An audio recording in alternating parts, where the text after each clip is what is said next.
History. The roots of the New Apostolic Church date back to 19th century England.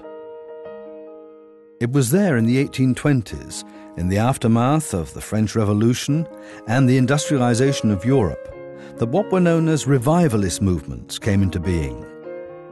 In many places, dedicated Christians would come together to pray, study the Bible, and give renewed thought to the Christian faith. A central tenet of these revivalist circles was the imminent second coming of Jesus Christ, and another was the return to early Christian principles. In the 1830s, this movement led to the first congregations. By the year 1835, in accordance with biblical precedent, 12 apostles had been appointed through words of prophecy.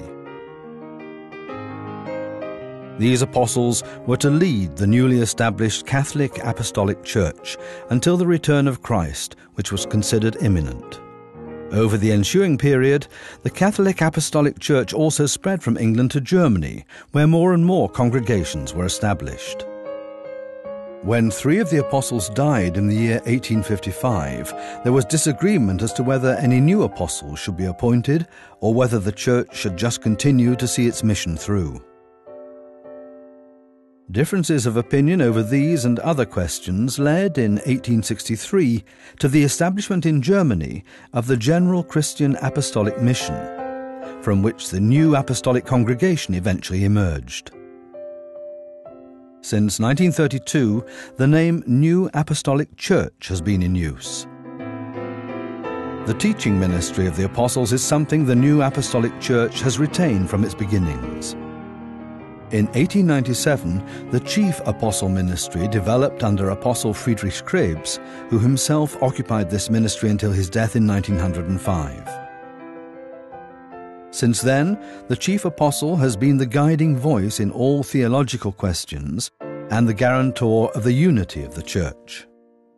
7 chief apostles have succeeded Friedrich Krebs to date: Hermann Niehaus,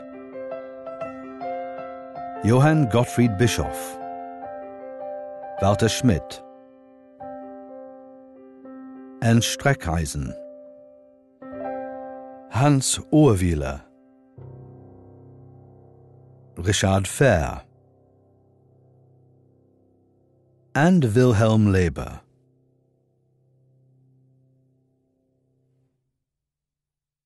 Chief Apostle Richard Fehr, born in 1939, expanded the missionary activities of the New Apostolic Church to all continents. During his time in office, the membership of the Church grew to nearly 11 million. He placed great value on cultivating good relations with other Christian churches. Chief Apostle Fehr in the year 2000. I'm giving serious thought to ecumenism and have recently established a project group for the express purpose of elaborating proposals as to what direction we will take in the future. Do we go in the direction of ecumenism or not? I am inclined towards opening up the church. The careful adaptation of the Church to ever-changing circumstances also found its expression in the fact that during Fehr's term of office, in addition to many other reforms, the Luther Bible edition of 1912 was replaced with the revised 1984 version. At Easter 2005, the hymnal that had been in use for over 75 years was finally replaced with a more up-to-date version. Chief Apostle Wilhelm Leber, born in 1947, has continued the efforts of spiritual reorientation towards a modern, open church with a firm place in the Christian spectrum. My wish is for more comfortable interaction with one another.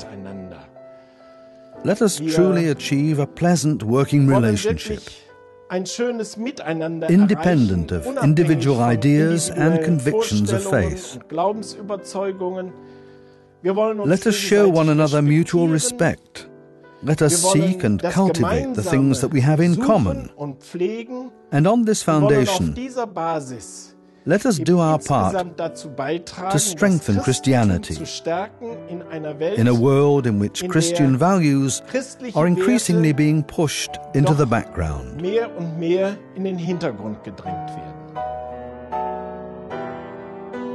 How will this development continue? Through all the challenges that the growth of the new Apostolic Church in all the various cultures and traditions brings with it, belief in the triune God, the return of the Lord Jesus, and the activity of the apostle ministry remain central to the new apostolic doctrine of faith.